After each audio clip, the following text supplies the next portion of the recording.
Ici Radio Taïwan International. Tout de suite, Meg Wang vous propose l'émission Retour à la source.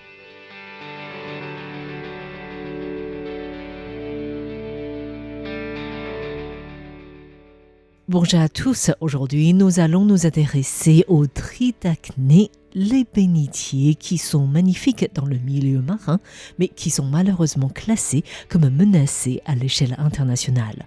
Nous rencontrons aujourd'hui Liu Lilian, directrice adjointe du Collège des sciences marines de l'Université nationale de Sun Yat-sen.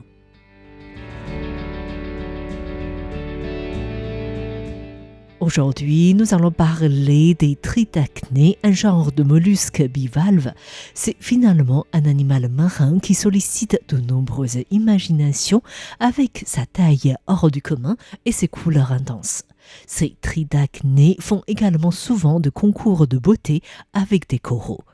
Des tridacnés, le nom de ces bénitiers évoque peut-être peu de choses, mais pour ceux qui ont vu le film de dessin animé de Disney, La Petite Sirène, ces tridacnés ne sont certainement pas étrangers puisque c'est dans les coquilles de ces mollusques bivalves que dorme la Petite Sirène.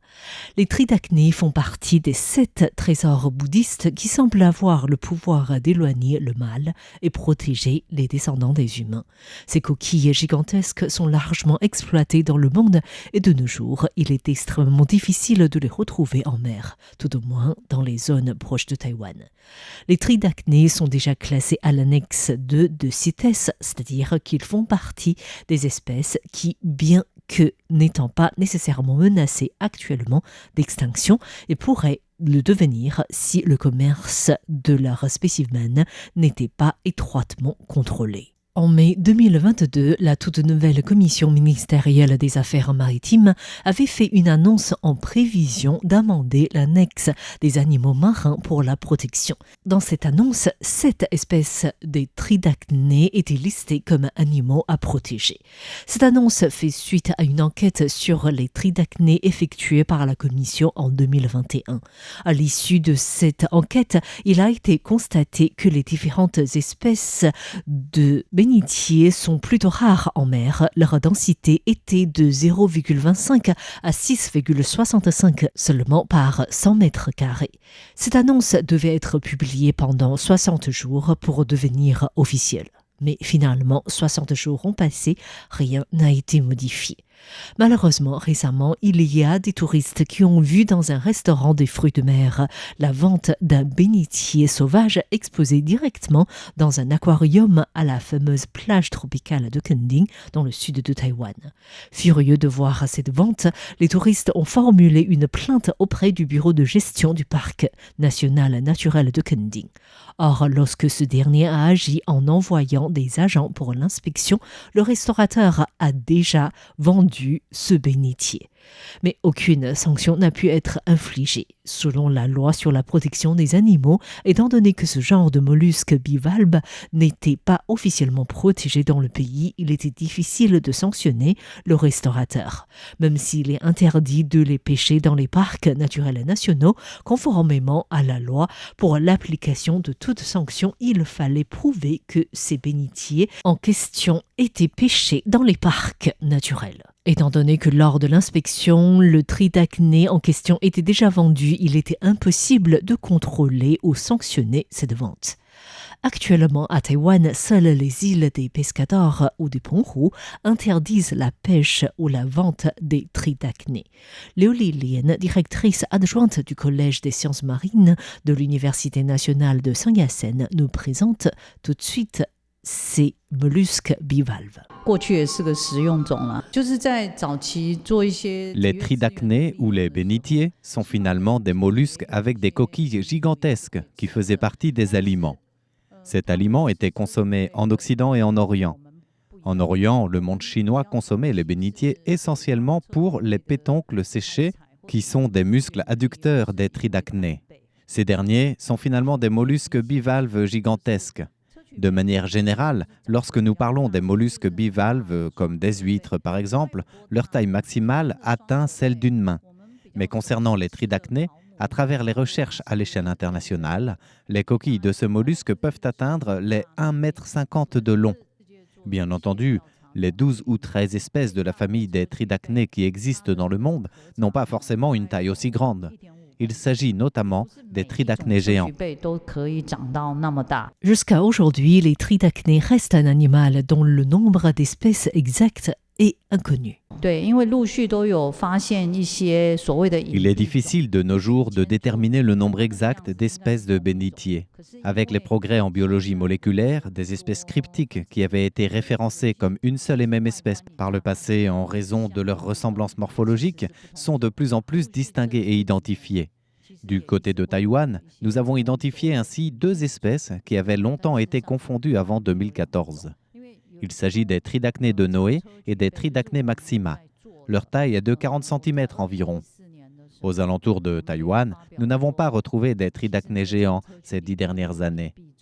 En Asie, dans le Pacifique, il y a 7 espèces de tridacnés, dont 2 n'ont jamais été vues vivantes à Taïwan. Il s'agit des tridacnés géants et des tridacnés d'Erasa, qui sont de grande taille, c'est-à-dire entre 60 et 150 cm. C'est gigantesque, donc c'est lourd. Quand ils sont jeunes, ils peuvent se déplacer à l'aide de leurs pieds. Mais c'est beaucoup plus rare quand ils sont adultes. Mais pour le monde chinois, ce bénitier est grandement apprécié en tant qu'aliment. Il y a beaucoup de savoir-faire. Beaucoup de produits sont séchés, qui offrent une saveur particulière. Les pétoncles des tridacnés géants sont consommés séchés, ce qui offre également une saveur différente que les muscles adducteurs frais. Cette habitude de manger ces mollusques bivalves est également prise en compte dans le rapport d'enquête de la Commission ministérielle des Affaires maritimes, publié en mai 2022. Le rapport avait souligné qu'il existait toujours une pression de pêche pour ces mollusques associée à la destruction de l'habitat, à l'interférence des activités humaines telles que les visites touristiques, la plongée, l'apport de nutriments, la pollution, la couverture sédimentaire et les réchauffements climatiques qui menacent ainsi les tridacnés. Selon la Commission, sans mesure de gestion ou de conservation, la population de ce mollusque bivalve pourrait diminuer rapidement. Mais pour Liu Lilian, directrice adjointe du Collège des sciences marines de l'Université nationale de Sargassen, cela ne signifie pas que la pêche à ces tridacnés doit être interdite. Notre faculté a travaillé avec l'Institut de recherche au Pescador, avec le Bureau de gestion des parcs naturels maritimes, ainsi que des élevages privés pour faire de l'élevage des tridacnés. C'était une collaboration de beaucoup d'acteurs, puisqu'à chaque étape, les tridacnés ont besoin de différents soins. Les techniques d'élevage sont différentes.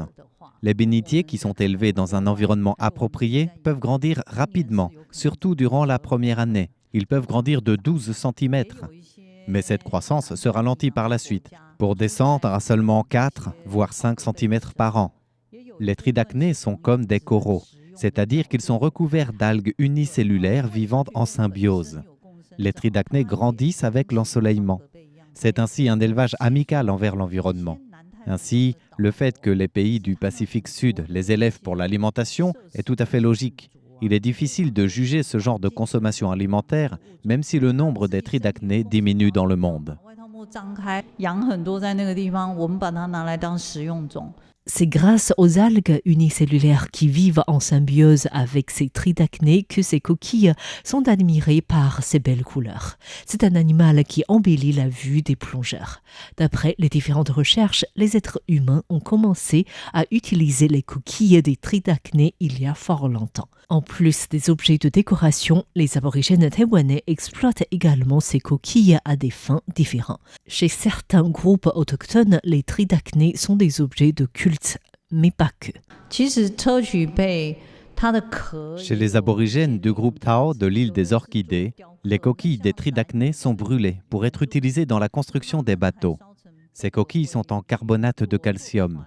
Une fois enfouies dans le sol pendant extrêmement longtemps, elles peuvent devenir une sorte de pierre précieuse. Il y a ainsi des exploitations différentes de ces mollusques, et ce, quelle que soit la population. Ainsi, avec l'utilisation humaine, ces tridacnés sont en diminution. Comme ces bénitiers dépendent de la fécondation externe, plus le nombre est faible, plus il est difficile de parvenir à la fécondation externe. 数太少的时候，因为砗磲贝是体外受精的个体。 Les différentes structures ont lancé l'élevage des tritacnées dans les années 2000, non sans difficulté. Les chercheurs se réfèrent également aux données anciennes pour savoir où vivaient ces tritacnées dans le passé afin de connaître les lieux où il est possible de remettre ces petits bénitiers d'élevage en mer. Tous les lieux ne sont pas appropriés pour cet élevage et Taïwan a encore beaucoup d'efforts à faire pour protéger les différentes espèces de tritacnées.